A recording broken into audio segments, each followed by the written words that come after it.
Hi, ich bin Lavatis Cosplayerin und Hobbyschneiderin und heute zeige ich dir 5 Methoden, wie ich meine Cosplay-Schnittmuster selber mache. Jeder hat ihre Vor- und Nachteile und nicht alles eignet sich für jedes Charakterdesign, deshalb bleib auf jeden Fall bis zum Ende dran. Und vielleicht gibt es dann ja auch noch ein paar extra Pro-Tipps. Die erste Schnittmustermethode ist die allereinfachste überhaupt und die hast du bestimmt schon 100-mal gesehen, nämlich Frischhaltefolie und Klebeband. Ich glaube nicht, dass ich das noch großartig erklären muss, aber du wickelst dich halt in Frischhaltefolie ein und dann in Klebeband, dann zeichnest du dein Design drauf und bam, du hast dein Schnittmuster. Ich sehe, dass ganz viele Leute dafür Gewebeband benutzen, aber ganz ehrlich, es geht mit jedem Klebeband und stinknormales Paketband ist viel billiger. Viel wichtiger ist, dass du daran denkst, unten drunter das anzuziehen, was du auch beim Cosplay unten drunter anziehen willst. Zum Beispiel, wenn dein Charakter einen dicken Pulli drunter trägt oder wenn du das Cosplay mit Binder tragen willst. Das alles verändert nämlich die Passform von deinem Schnitt.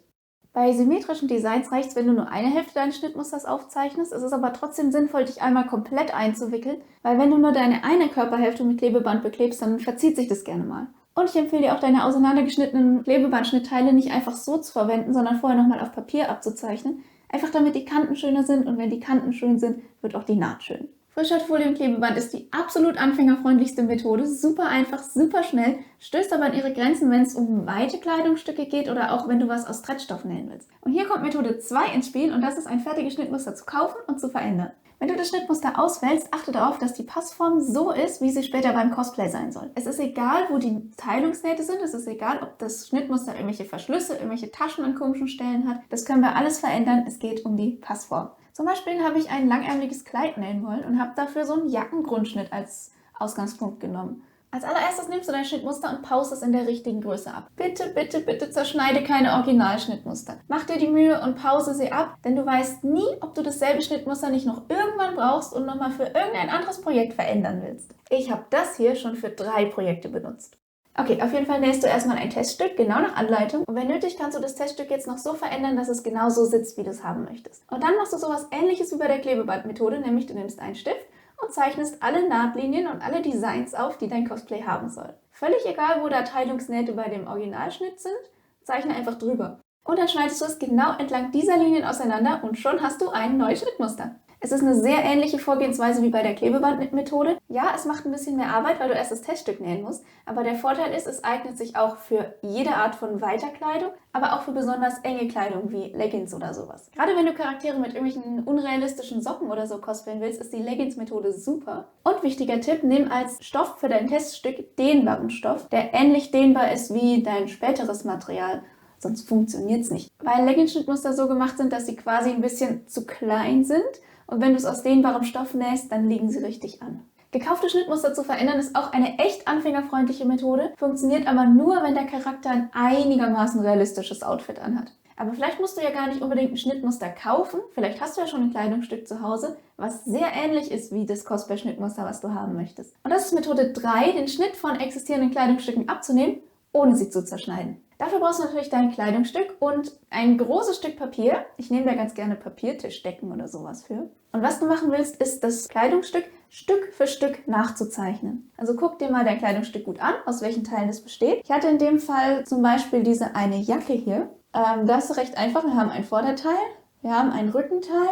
Das sieht man jetzt hier super. Wir haben einen Ärmel und diesen Kragen. Bei einer Jacke ist es natürlich ziemlich einfach, sie glatt auf das Papier draufzulegen, festzustecken und dann jedes Teil zu umranden. In der Regel sind die Kleidungsstücke symmetrisch, das heißt, du musst auch immer nur die halben Vorder- und Rückseitenteile zeichnen. Benutze deine Fingerspitzen, fühle, wo die Naht ist und zeichne an der Naht entlang. Wenn du jetzt ein T-Shirt oder irgendwas hast, was du nicht auseinander breiten kannst, dann kannst du es in der Hälfte falten und dann feststecken. Das musst du bei dem T-Shirt aber für die Vorder- und Rückseite machen, weil der Halsausschnitt vorne und hinten unterschiedlich ist, aber auch, weil das Armloch vorne und hinten unterschiedlich ist. Und genauso beim Ärmel, leg ihn dir so hin, dass hier die Seitennaht genau an der Kante ist. Dann hast du eine Mittellinie, zeichnest erst die eine Seite des Ärmels nach und dann die andere Seite des Ärmels. Es braucht ein bisschen Übung, die Kleidungsstücke so nachzuzeichnen, dass die Linien ordentlich aussehen. Du kannst dir hier mit so einem Kurvenlineal behelfen, aber ganz ehrlich, ich habe keins, ich zeichne es immer freihand und funktioniert auch.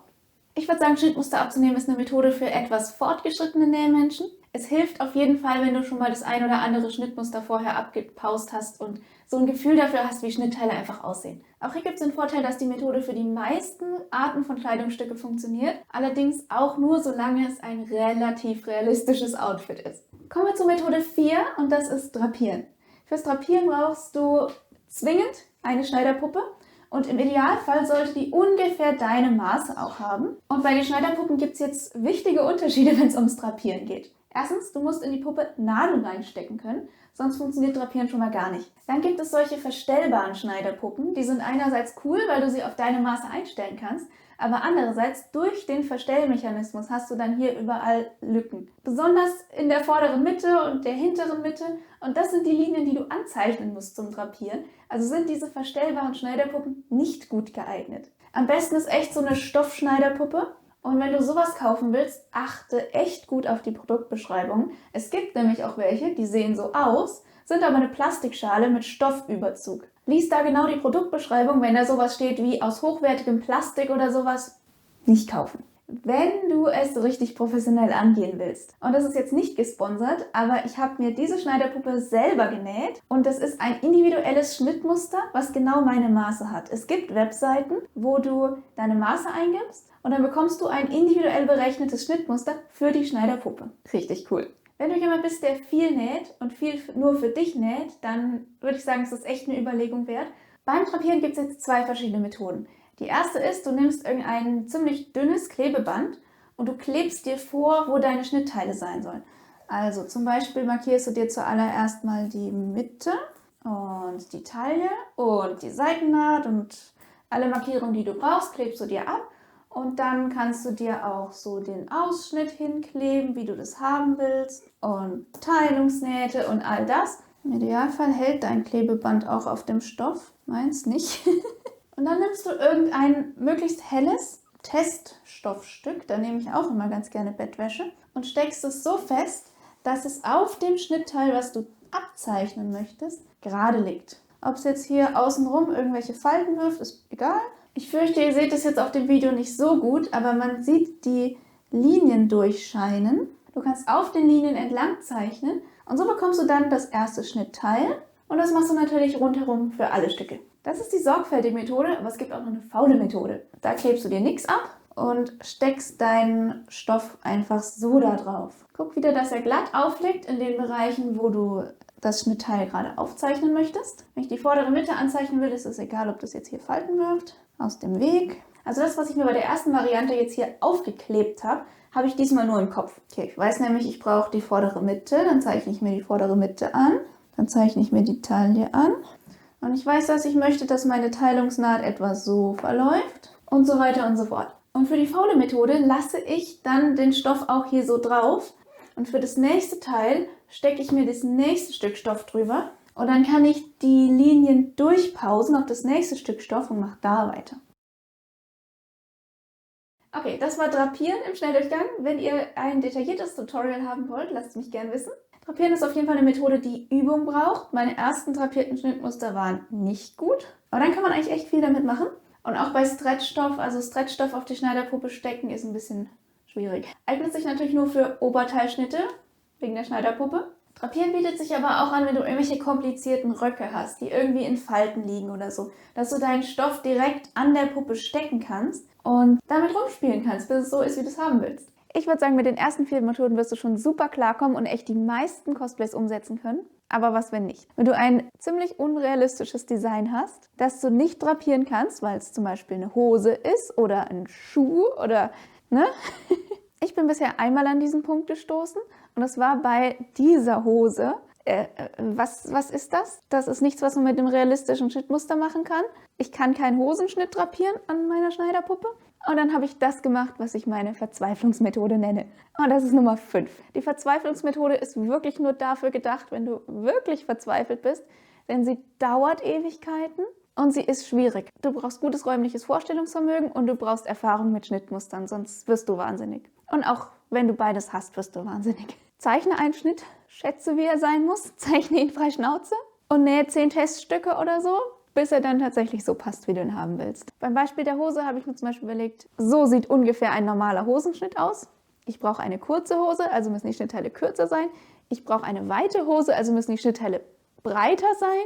Der Schritt hängt ziemlich tief, also muss die Schrittnaht runter und der Rest war ausprobieren, bis es passt. Und glaub mir, ich habe so die Krise bekommen. Wenn du wirklich, wirklich, wirklich gar nicht anders weiterkommst, dann kannst du es mit der Verzweiflungsmethode probieren. Wie du siehst, ist keine meiner 5 Methoden für jedes Projekt die beste oder die einfachste. Such dir immer das aus, was für dein Projekt gerade funktioniert.